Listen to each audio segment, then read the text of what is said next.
So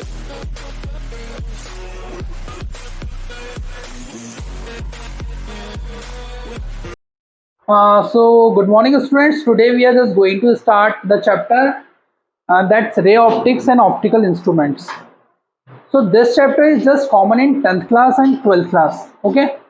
So in this chapter first of all we must know what is light. In इस chapter के अंदर हमको सबसे पहले क्या मालूम होना चाहिए कि लाइट होती क्या है, अंडरस्टैंड, और लाइट किस तरीके से ट्रेवल करती है, लाइट का फॉर्मेशन किस तरीके से होता है, और how does it is related to wave.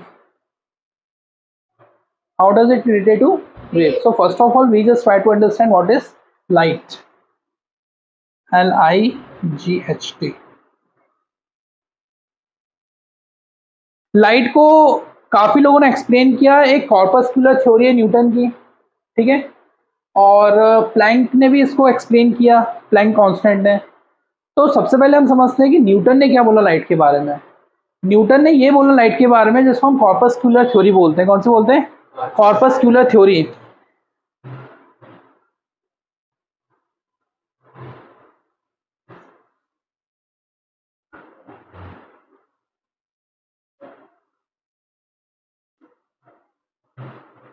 Light is made up of tiny particles. Light किसकी बनी हुई है? टीनी पार्टिकल्स की. और वो टीनी पार्टिकल प्रोपोगेट होते हैं किसी भी स्ट्रेट लाइन के अंदर. And that straight line, when the particle is travelling in a straight line, that behave like a charge particles. किसकी तरह बिहेव करेंगे? चार्ज पार्टिकल की तरह बिहेव करेंगे. And it does not require any medium to propagate. उसको propagate होने के लिए कोई भी मीडियम की आवश्यकता नहीं होती है, मतलब नीड नहीं होती है. जैसे मीडियम की मैं बात करूं, मीडियम का मतलब है जैसे मैं अभी बात कर रहा हूं, तो अभी हमारे बीच में क्या है? एयर है. तो एयर मीडियम है. इस मीडियम के अंदर वाइब्रेशन ट्रेवल कर रहे हैं. क्या ट्रेवल कर रहे हैं? वाइब्रेशन ट्रेवल कर रहे हैं. तो वाइब्रेशन किस में कन्वर्ट हो रहे हैं? साउंड में कन्वर्ट हो रहे हैं. तो मुझे कोई भी बातचीत करनी है, आपको मुझे सुनना है, तो बीच में मीडियम की क्या होती है? जरूरत होती है. क्या होती है? मीडियम की जरूरत होती है. अगर मीडियम नहीं होगा तो you are not able to listen me clearly, और even you are not able to listen the single word. Suppose करो इस रूम में से मैं बिल्कुल एयर निकाल दूं और ये पूरा का पूरा वैक्यूम बन जाए. The meaning of vacuum, vacuum का मतलब क्या होता है बहुत ध्यान से समझना.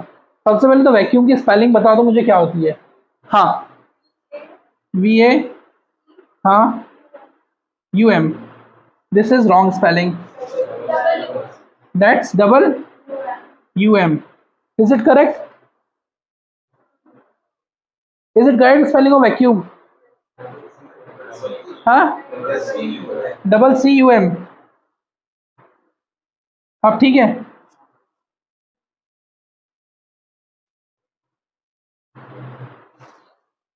ये गलत स्पेलिंग है, इसकी सही स्पेलिंग ये है वैक्यूम. इस बारे में डिस्कशन हो चुका है, अंडरस्टैंड. तो वैक्यूम क्या होता है सबसे पहले हमारे लिए समझना जरूरी है. किसी भी रूम के अंदर, किसी भी क्लोज स्पेस के अंदर जब हम पूरी तरीके से एयर निकाल दें तो उसके अंदर हम लोग ब्रीदिंग नहीं कर पाएंगे क्योंकि एयर इज नॉट देयर, और हम एक दूसरे को सुन भी नहीं पाएंगे क्योंकि हमारे बीच में मीडियम मिसिंग हो गया. किसी भी वेव को ट्रेवल करने के लिए, किसी भी वेव को ट्रेवल करने के लिए एक मीडियम की जरूरत होती है. किसकी जरूरत होती है? मीडियम की. और अभी हमारे बीच में वो मीडियम क्या है? एयर है. बट इस रूम से मैंने एयर निकाल दी और बल्ब चालू है, तो क्या बल्ब हमें लाइट देगा कंटिन्यूसली, भले वहां पे एयर रहे या ना रहे? तो यहाँ पे क्या ट्रेवल कर रहा है? रेडिएशन ट्रेवल कर रहा है. वेव और रेडिएशन के बीच में डिफरेंस बताने की कोशिश कर रहा हूँ. किसके बीच में? वेव और रेडिएशन के बीच में. तो वेव को ट्रेवल करने के लिए चाहिए मीडियम, और रेडिएशन को ट्रेवल करने के लिए मीडियम नहीं चाहिए. जैसे सन से हमारे पास में क्या आ रही है?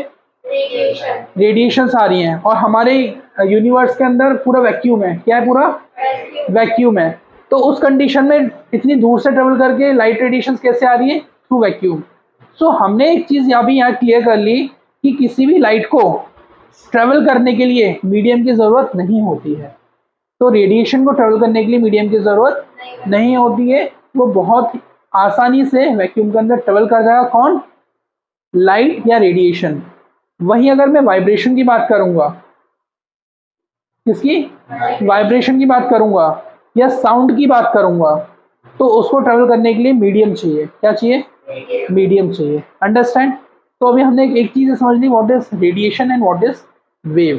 तो आप लोग कई बार इलेक्ट्रोमैग्नेटिक वेव वर्ड भी सुनोगे, कई बार आप इलेक्ट्रोमैग्नेटिक रेडिएशन शब्द भी सुनोगे। तो यू मस्ट क्लियर कि वेव कहाँ पे ट्रेवल कर रही है और रेडिएशन कहाँ पे ट्रेवल कर रहा है। तो this is the basic theory. Corpuscular theory के अंदर न्यूटन ने सिंपल इतना बोला था कि कोई भी एनर्जी पार्टिकल है वो ट्रेवल कर रहा है और वो चार्ज एनर्जी पार्टिकल्स है। चार्ज एनर्जी पार्टिकल्स क्या करते हैं, प्रोपोगेट करते हैं किसी भी वैक्यूम के अंदर। किसके अंदर?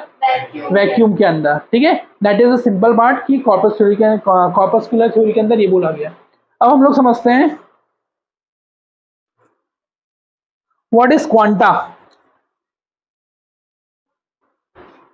ये बहुत इंपॉर्टेंट वर्ड है फिजिक्स के अंदर। What is quanta? Now what is quanta?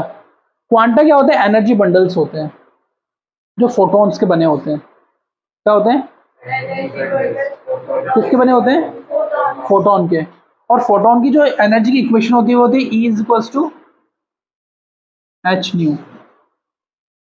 H is Planck constant, B is the frequency, V ये म्यू है एक्चुअली में, ये क्या है? फ्रीक्वेंसी है, और ई इज द एनर्जी।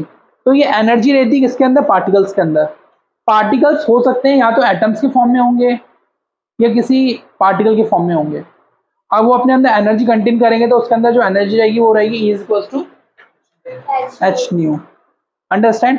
और दूसरी चीज कॉर्पस्कुलर ने भी बोला था, न्यूटन ने भी बोला था कि कोई भी एनर्जी पार्टिकल जब ट्रेवल करेगा, कोई भी एनर्जी पार्टिकल ट्रेवल करेगा तो it just travel with the speed of light.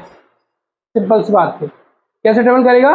And what is the speed of light? The speed of light 3 into 10 to the power 8 meter per second. That's called c. c is equals to speed of light.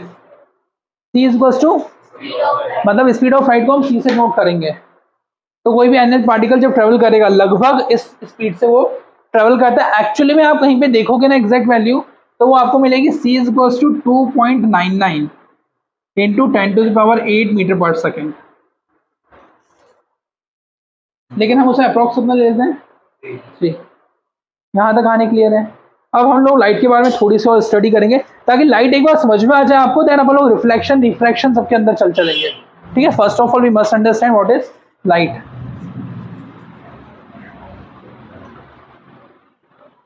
अब हम लोग समझते हैं कि जो light होती है वो कितने टाइप की होती है। There are 2 types of light. Before making the video we were discussing about it. Lights of 2 type. First is white light.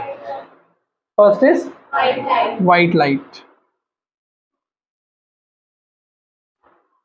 and another is monochromatic lights.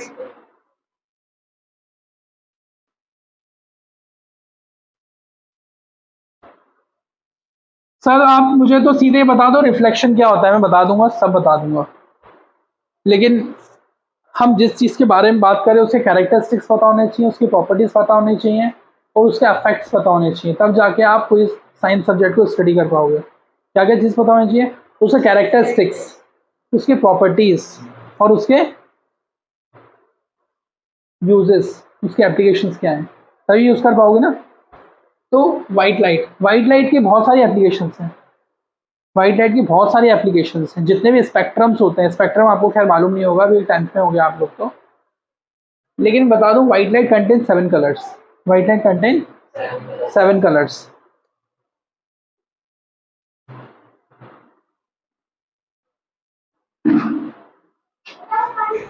What kind of 7 color is it? White light contain 7 colors. Understand? तो sir 7 colours कैसे अलग कर सकते हैं आप? By passing through a crystal. किसी white light को हम किससे पास करेंगे? क्रिस्टल से पास करेंगे। मैं थोड़ा सा बताया था, लेकिन डिटेल में स्टडी प्रिज्म के बारे में अपन बाद में करेंगे। और ये प्रिज्म का टॉपिक 10th में भी है और 12th में भी है। ये प्रिज्म है, ट्रायंगुलर ऑप्टिकल सब्सटेंस बोलते हैं जिसको। क्या बोलते हैं? Triangular optical substance. ठीक है, जैसे ही व्हाइट लाइट यहाँ पे इंसिडेंट हुई, ये अपने पाथ से हट गई और यहाँ पे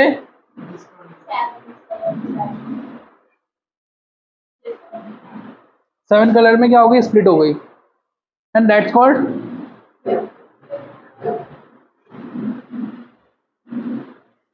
1 2 3 4 5 6 VI वायलेट इंडिगो।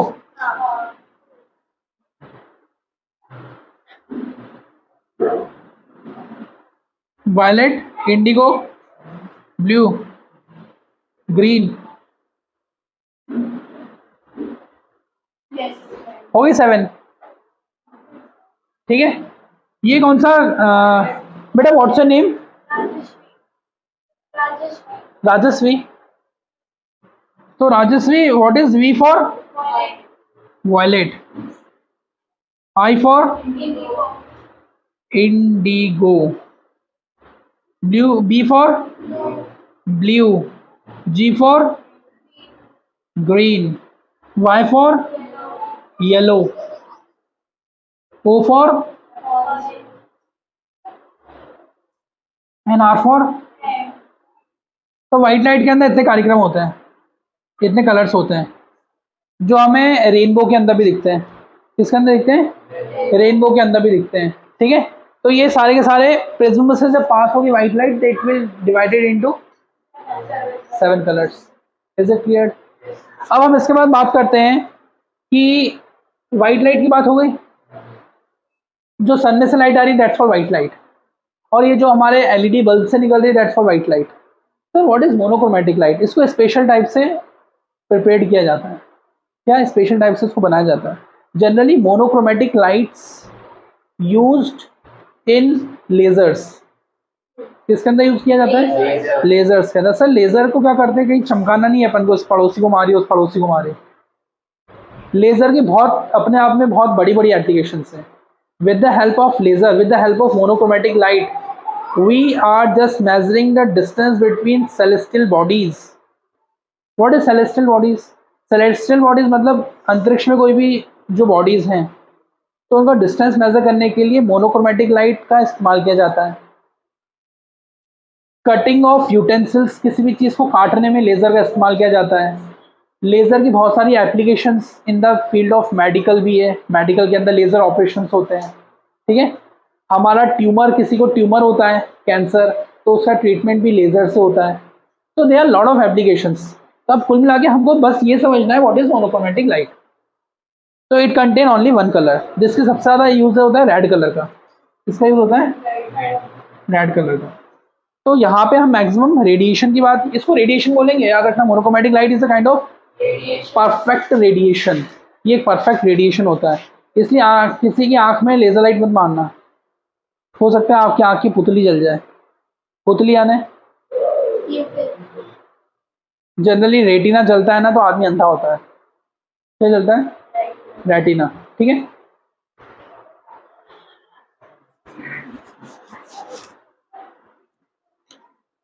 अब आ जाते हैं हम लोग बेसिक पार्ट पे, जो एक्चुअल में आप पढ़ना चाह रहे थे। That's called reflection of light.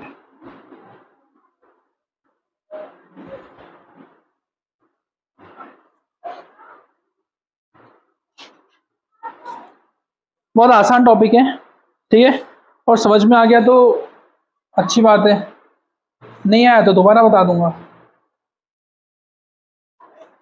ये कोई भी प्लेन सरफेस है, मतलब it is a kind of mirror. Mirror है, मिरर को पॉलिश किया गया है। क्या किया गया है? पॉलिश किया गया है। ठीक है, यहाँ पे मैंने एक लाइन खींची, स्ट्रेट लाइन, और यहाँ पे बाउंस बैक हुई है। ठीक है, तो ये जो लाइट आई है यहाँ पे, जो किसी मिरर से टकराई है, ठीक है, ये भी क्लीन करना है, याद रखना। ठीक है, किसी मिरर से टकराई है तो ये बाउंस बैक हो गई, जिसको बोलेंगे, जो लाइट टकराई है वो है इंसिडेंट, इंसिडेंट रे। ठीक है, क्या रहेगी?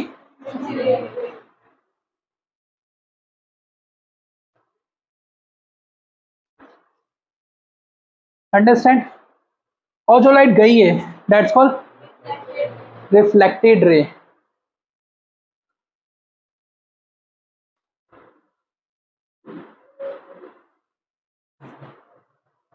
Is it clear? इसके बीच में एक नॉर्मल आएगी। सर नॉर्मल क्या कर रही है? Normal angle of incidence and angle of reflection क्या कर रही है? अलग अलग कर रही है। किसको? अलग अलग कर रही है। तो यहाँ पे जो एंगल ऑफ इंसिडेंस है उसे रिप्रेजेंट करते हैं हम लोग आई से, I for angle of incidence. यहाँ पे एंगल ऑफ रिफ्लेक्शन को रिप्रेजेंट करेंगे आर से, that's for reflection, reflection of light. हाँ, अब ये दिखा बहुत आसान काम और है आसान, मैं नहीं बोल रहा हूँ कठिन काम है, लेकिन यहाँ पे हमेशा सरफेस क्या होनी चाहिए? स्ट्रेट होनी चाहिए। सरफेस मस्ट बी स्ट्रेट, तब जाके आपको मिलेगा रेगुलर रिफ्लेक्शन। क्या मिलेगा? Regular reflection.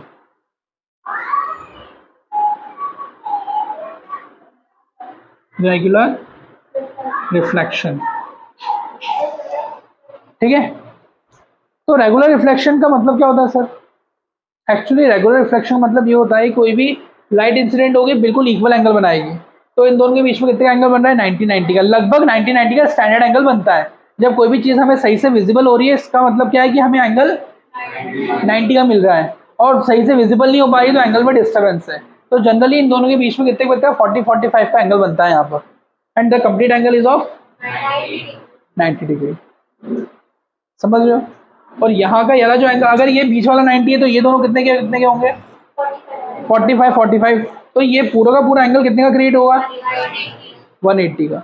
Is it clear? यहाँ तक कहानी क्लियर है? क्या हो गया?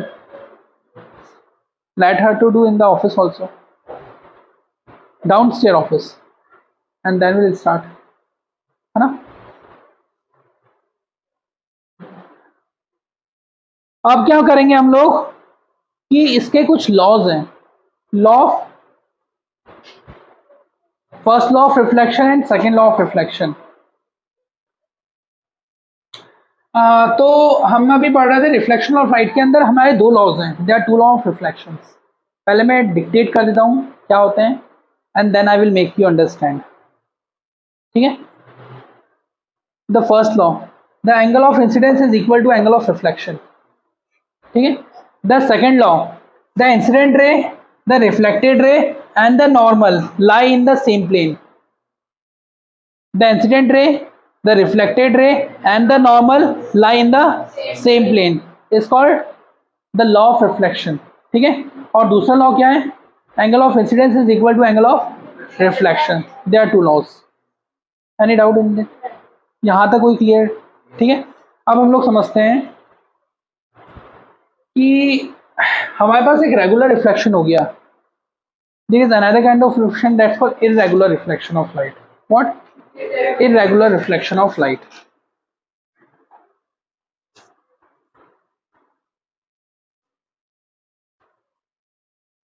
एक इंफॉर्मेशन और दे दूं छोटी सी कि जो विजिबल लाइट की रेंज होती है, जो विजिबल लाइट की रेंज होती है, जो हमारी आई सेंसिटिव पड़ती है, मतलब बहुत सारी लाइट्स हैं। जैसे सपोज करो कि एक्सरे नहीं देख पाते हो आप लोग, एक्सरे किसी पे इंसिडेंट हो तो नहीं देख पा रहे क्योंकि उसकी फ्रिक्वेंसी क्या ज़्यादा है। तो जो वाइट लाइट की रेंज होती है वो होती है 400 नैनोमीटर से लेके 700 नैनोमीटर अप्रॉक्स। इतनी रेंज को हमारा जो रेटिना है वो सेंसिटिव पड़ जाता है और हमको चीज़ क्या हो जाती है? विजिबल हो जाती है। अंडरस्टैंड? इस रेंज के अंदर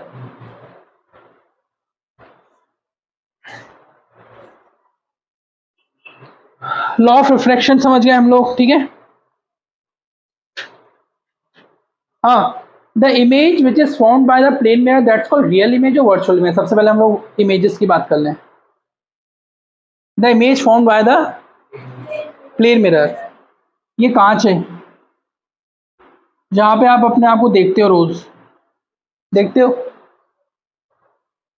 देखता है तू? अच्छी बात है। तो यहाँ पे रे इंसिडेंट हुई और यहाँ पे रे इंसिडेंट हुई। अच्छा मेरे को पहले एक चीज़ ये बता दो आप लोग कि जो लाइट है वो ऑब्जेक्ट पे गिरती है तो हमें दिखती है या हमारी आंखों पे गिरती है तो दिखती है? कैसे कैसे दिखेगी? आप किसी अंधेरे कमरे में बैठे हुए हो, बिल्कुल अंधेरा है, और एक पर्दे पे लाइट गिरी, तो अंधेरे कमरे में देख लोगे आप उसको? देख लोगे ना, ऑब्वियसली। तो ये एक चीज़ हमेशा याद रखना, actually you were just saying the definition, तो तुमने कहा कि लाइट आंखों पे गिरती है, that's why I am saying. तो लाइट सबसे पहले कहाँ से गिरती है? ऑब्जेक्ट पे गिरती है। तो लाइट जब ऑब्जेक्ट पे गिरती है तब जाके इट इज विजिबल, भले हम कितने भी अंधेरे में बैठे हों। चांद चमक रहा है, तो चांद क्यों चमक रहा है? क्योंकि उस पर किसकी लाइट गिर रही है? सन की। सन की लाइट गिर रही है ना। और थिएटर में हम लोग जाते हैं, थिएटर में हम लोग अंधेरे में बैठे रहते हैं, और वो जो सामने स्क्रीन है उस पर आ रही है प्रोजेक्टर की लाइट। अंडरस्टैंड? तो क्या होता है, किसी भी ऑब्जेक्ट पे जब लाइट गिरेगी तब जाके वो हमको क्या होगी? विजिबल होगी। Is it clear?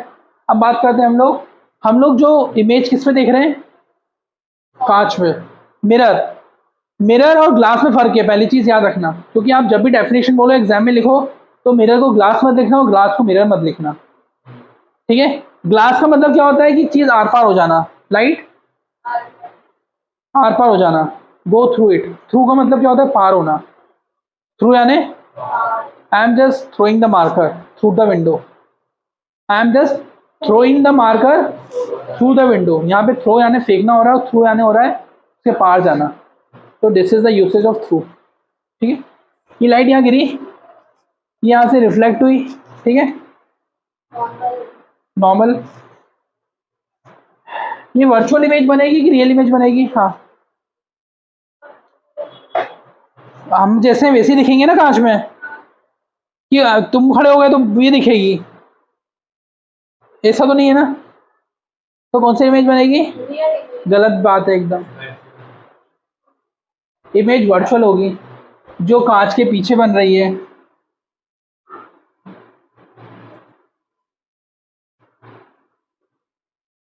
जिसे बोलते हैं आभासी। आभासी यानी जो वर्चुअल है।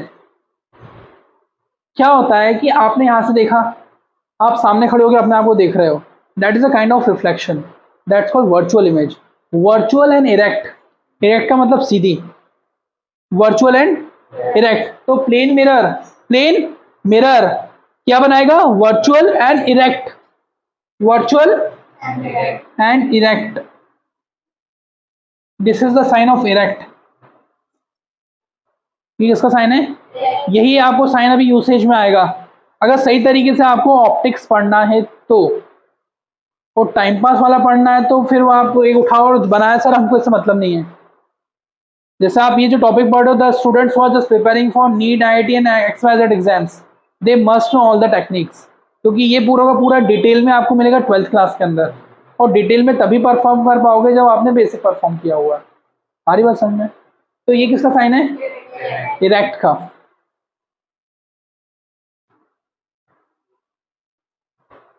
इरेक्ट यानी सीधा, दिस मार्कर इज इरेक्ट। और ये वाला साइन होगा, हाँ, इन्वर्टेड का। इन्वर्टेड यानी उल्टा, ठीक है?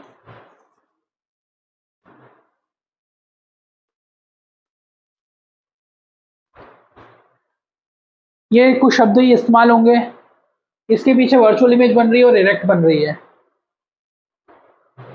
ठीक है? यहां तक कुछ डाउट से तो पूछ लो। Is any kind of no, welcome for the doubts. ये क्या है बेटा बीच में? ये क्या है? नॉर्मल। ये क्या है? और ये? अब बताओ इंसिडेंट और रिफ्लेक्टेड कौन सी है? अब बता पाओगे इंसिडेंट और रिफ्लेक्टेड कौन सी है? तो कभी भी रे बनाओगे ना तो उसमें साइन जरूर देना, नहीं तो ऐसे ड्रॉ करके आ गए और ये पीछे कांच बना के आ गई, कांच दिख ही नहीं रहा है ये, तो कितने नंबर मिलेंगे? 0 नंबर। सर मैं डायग्राम बनाकर आई थी लेकिन आपने मेरे को मार्क्स नहीं दिए, खड़े हो गए सर के पास। सर ये देखो बनाया है ना डायग्राम, लॉ भी लिखा है, आपने कुछ बारीक चीजें उसके अंदर मेंशन नहीं करी हैं। बारीक चीजें क्या है? हमको यहाँ पे जो मिरर है यहाँ पे डैश देना है, यहाँ पर ये, यहाँ पे हमें डायरेक्शन देने हैं, ये डायरेक्शन चेंज भी कर सकते हो आप। तो जब भी आप रे ड्रॉ करोगे तो डायरेक्शन दोगे और नॉर्मल यहाँ पे खींचोगे, नॉर्मल डॉटेड आएगी। क्या आएगी? डॉटेड आएगी। Is it clear? यहाँ तक कोई दुखद समस्या नहीं है। Virtual elect, So the definition is that the plane mirror form a image that's called virtual and it is behind the mirror.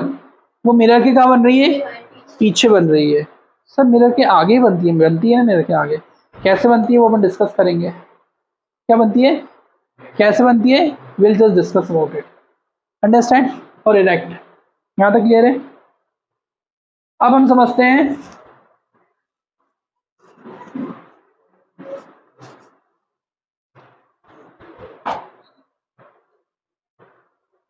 What is spherical mirror, क्या समझते हैं,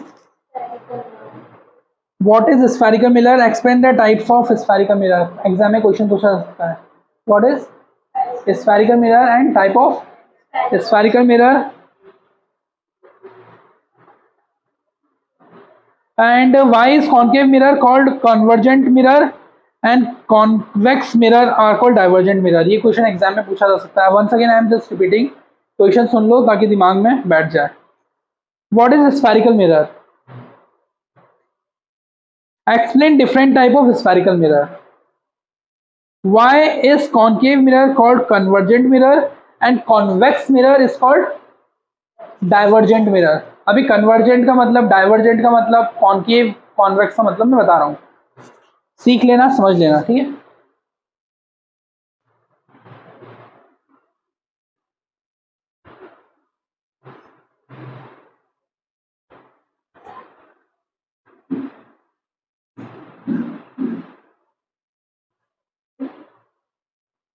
कौन सा मिरर है ये, अभी क्या है ये, कर्व है ये सिर्फ, अभी कोई मिरर डिसाइडेड नहीं हो रहा है। अब मैंने बाहर पॉलिश कर दी, अभी कॉनकेव, सर कॉनकेव कैसे याद रखेंगे, केव यानी गुफा, तो गुफा के अंदर जा रहे हो तो दैट्स कॉल्ड कॉनकेव मिरर। क्या है ये, कॉनकेव मिरर।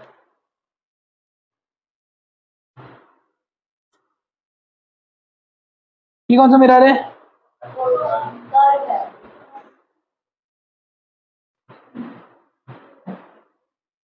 अब क्या हो गया, ठीक है, कॉन्वेक्स मिरर। सर अब होता क्या है इसके अंदर, होता ये है, मैं पहले इसकी कुछ चीजें बता दूं, ये पॉलिश है, अच्छा सबसे अच्छी पॉलिश वालों को उस चीज की कोटिंग की होती है जो मतलब मैक्सिमम रिफ्लेक्शन दे,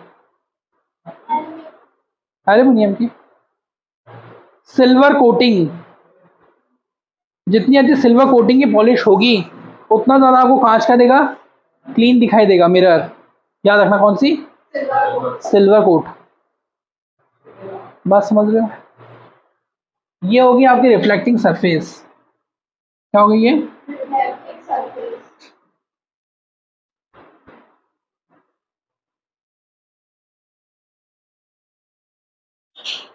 और यहाँ पे reflecting surface, this is called reflecting surface.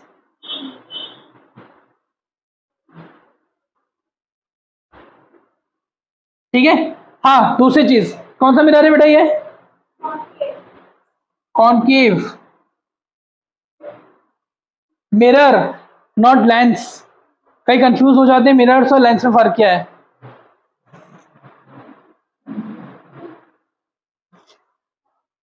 ठीक है। और ये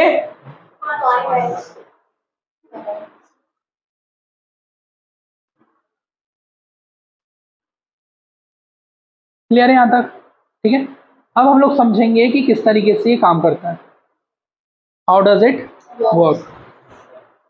ये कुछ चीजें मैं इसमें से मिटाऊंगा, है ना, चल रही है रिकॉर्डिंग,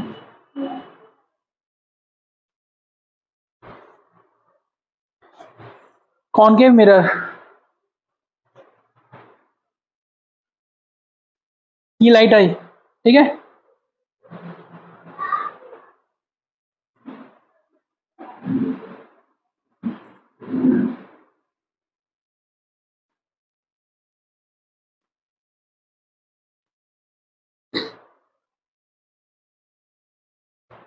कुछ चीज़ें मैं इसके अंदर प्रॉपर्टीज बता दूं इसकी पहले। ये डायरेक्शन है, ये एक सर्कल में से कटा हुआ है,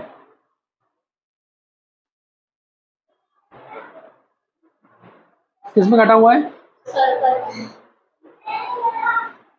तो ये जो बीच का पॉइंट है दैट्स कॉल्ड कर्वेचर,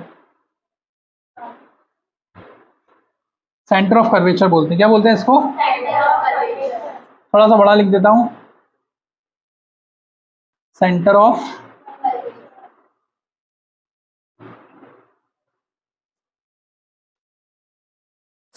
कर्वेचर। और ये रहता है आपका पोल। क्या रहता है? इन दोनों के बीच हमारा रहता है फोकस, कुछ इस तरीके से। ठीक है, क्या रहता है? फोकस।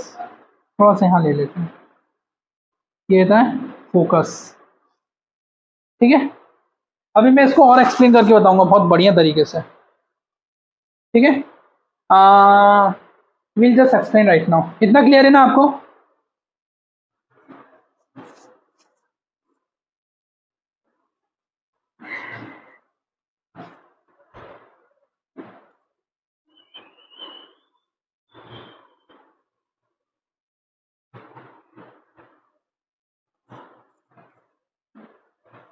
आया मजा? नहीं, वैसे सीधी खींच सकता हूँ लेकिन इसके लिए तो इस्तेमाल कर लेते हैं।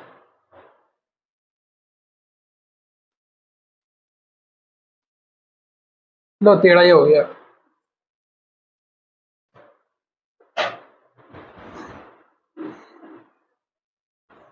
यहाँ पे इसको डिवीजन दे दो यहाँ पर। ठीक है,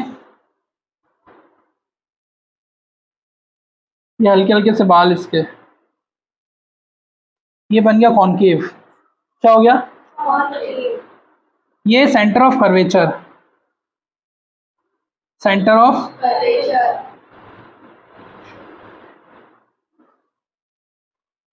ठीक है, ये जो लाइन गई है ना, ये दैट्स कॉल्ड प्रिंसिपल।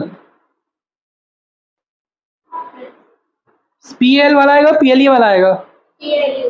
हाँ, ये स्कूल की प्रिंसिपल, प्रिंसिपल एक्सिस। कौन है ये? Principal axis. ये जो गई है बीच में, ये फोकस। जिसको कैपिटल F1 से भी डिनोट किया जाता है। याद रखना, बहुत आगे काम आने वाली ये चीजें। सोमिल, है ना बेटा? क्या नाम चला गया वर्ल्ड वाइड?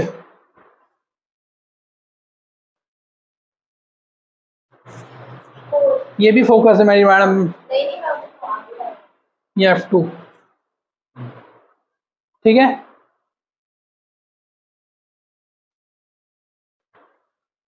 यहां से लेके यहां तक की दूरी, सर्कल के बीच रेडियस होता है? होता है। तो ये रेडियस ऑफ कर्वेचर है। क्या है? Radius of curvature.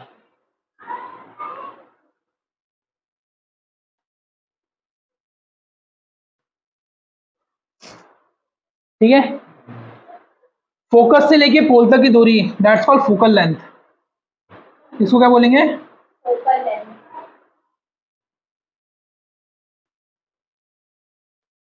Denoted by F, small f, and focus is denoted by capital F.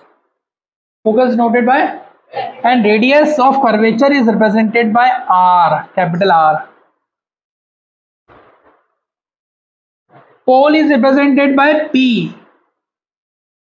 ये क्या है? Pole is represented by P.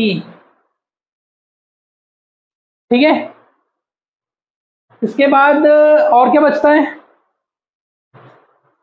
Principal axis हो गया, फोकस हो गया, सेंटर ऑफ कर्वेचर हो गया, लगभग हर चीज इसके अंदर हो गई। ये कभी कौन से मिरर की बात हो रही है? कॉनकेव मिरर की। ठीक है, वहीं अगर मैं कॉन्वेक्स मिरर की बात करूं, अब पॉलिश कहां से कर दूंगा? अंदर।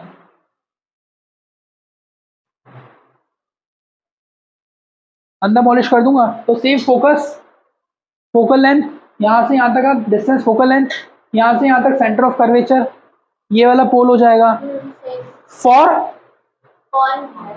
Convex mirror, and this is for concave mirror. Clear है ना एकदम? ठीक है, अब इतना अगर क्लियर है आपको, फोकस क्लियर है, फोकल लेंथ क्लियर हो गई अपन को, सेंटर ऑफ कर्वेचर क्लियर हो गया और पोल क्लियर हो गया, तो अब हम आगे बढ़े इसमें।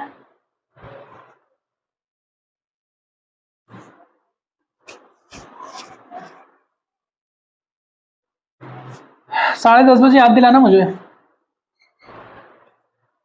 उनको भी याद दिला दो।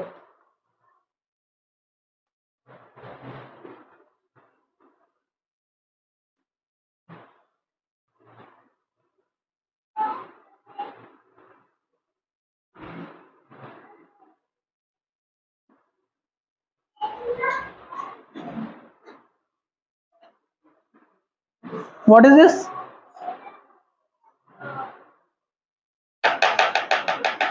ये लाइन कौन सी है? Principal access.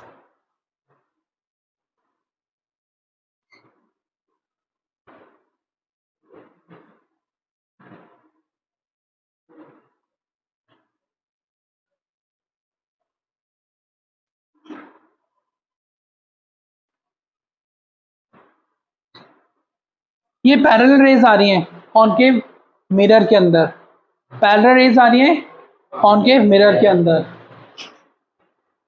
तो जितनी भी पैरेलल आएंगी, सिर्फ पैरेलल की बात हो रही है, पैरेलल मतलब पूरी बराबर कभी टकराएंगी नहीं, and they will pass through the focus.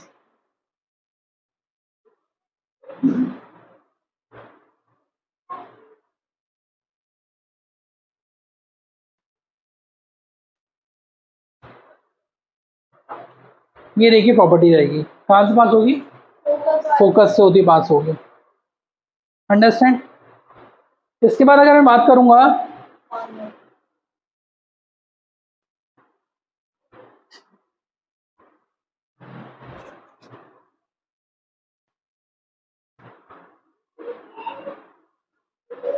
Concave mirror, ray of lights,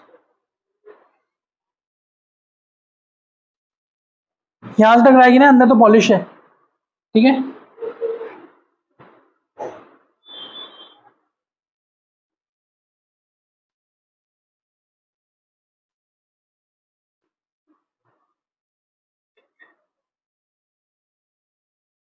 ठीक है,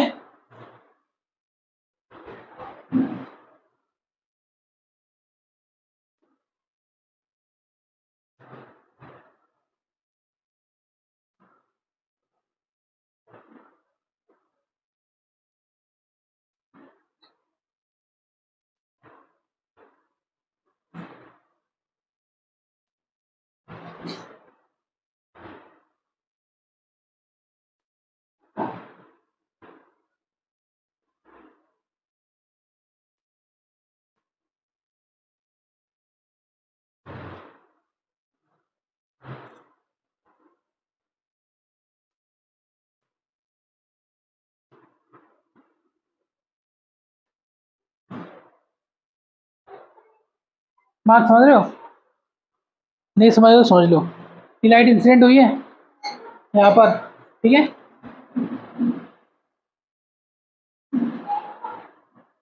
डायरेक्शन थोड़े से चेंज हो रहे हैं, ये क्या हो रही है, बाउंस बैक हो रही है लाइट, ये वाली, ठीक है। हमने क्या किया, ये लाइट टकराई यहाँ पे, वापस पीछे चली गई, पीछे बढ़ाने पे फोकस पे जा रही है। ये लाइट यहाँ पे टकराई, कहाँ जा रही है वापस? पीछे, पीछे बढ़ाने पे फोकस पे। ये लाइट यहाँ पे टकराई, पीछे बढ़ाने फोकस पे। ये लाइट यहाँ पे बाउंस होगी, पीछे बढ़ाने फोकस। तो सारे के सारे पॉइंट्स कहाँ मिलेंगे? यहाँ पे फोकस पे। ये क्या हो रही है, डाइवर्ज हो रही है, डाइवर्ज यानी फैल जाएगी ये। और ये क्या हो रही है, कन्वर्ज हो रही है। क्या हो रही है? कन्वर्ज हो रही है। तो कन्वर्ज कॉनकेव के अंदर और कॉन्वेक्स के अंदर diverge always. Condition is that principal axis के पैरेलल आनी चाहिए, लेकिन ये दोनों, ये जो ऊपर रेज है ना, किसकी पैरेलल आनी चाहिए? प्रिंसिपल एक्सिस की क्या आनी चाहिए? पैरेलल आएंगे, तब जाके कंडीशन क्या होगी इसमें यूज होगी। Is it clear? ठीक है। नाउ इससे पहले हमने देखा कि कॉनकेव मिरर और कॉन्वेक्स मिरर के अंदर हम लोग क्या कर रहे थे कि पैरेलल आई थी प्रिंसिपल एक्सिस के। अब जरूरी थोड़ी कि हमेशा ये पैरेलल आएगी, कभी आरटीडी भी आ सकती है। तो जब वो उसके पाथ चेंज होंगे तो क्या उसके अंदर अफेक्ट पड़ेगा, there are 4 conditions which we just study.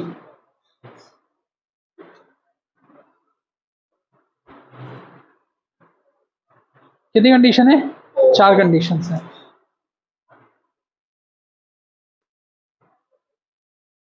कौन सा मिरर है? कॉनकेव. कॉनकेव है ना? ये कौन है? हमें हर मोड़ पे याद रखना है.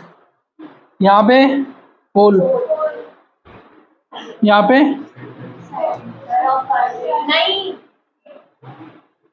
यहाँ पे फोकस. ठीक है.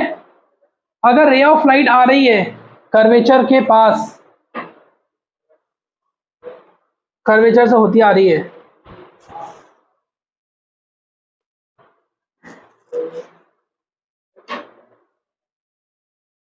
तो जहां से आएगी वहीं का लौट जाएगी.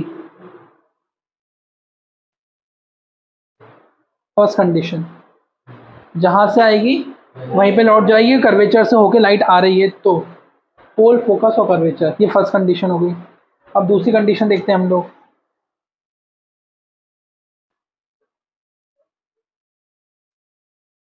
कौन सा मिरर? कौन सा मिरर है? कॉनकेव. कौन सा है?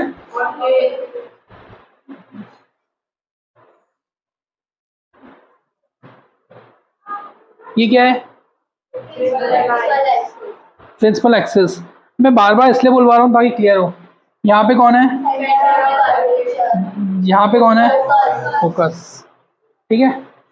अब रे ऑफ लाइट एक पैरेलल आ रही है, तो ये कहां से जाएगी? ये, हाँ, फोकस में जाएगी ना. ठीक है, गुड.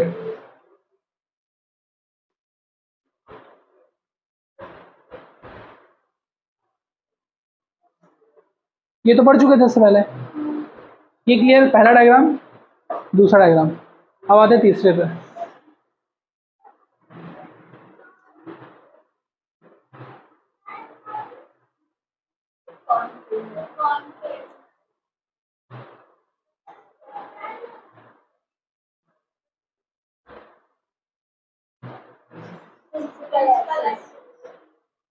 अब डाइट पोल पे गिरेगी.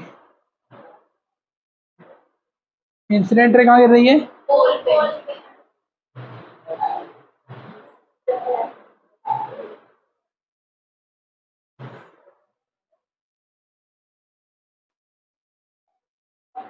ठीक है.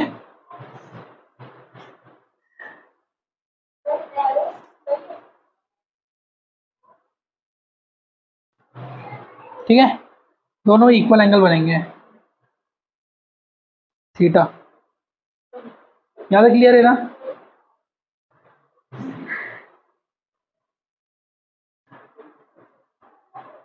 फोर्थ कंडीशन की बात कर रहा हूं मैं. ठीक है. जब फोकस से आ जाएगी रे, कहां से जाएगी? फोकस से जाएगी.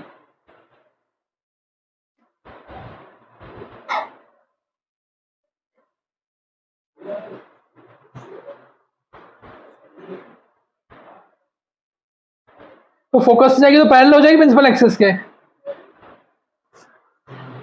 ठीक है. फोकस से जाएगी, जैसे सपोज करो पहले पढ़ा था ना अपन, यहाँ से सीधे आएगी तो फोकस से जाएगी, तो फोकस से जा रही है और सीधे पैरेलल हो जाएगी प्रिंसिपल एक्सिस के. तो दैट इज द डायरेक्शन. ये 4 कंडीशन क्लियर है? yes, तुम लिखोगे कैसे नोट्स?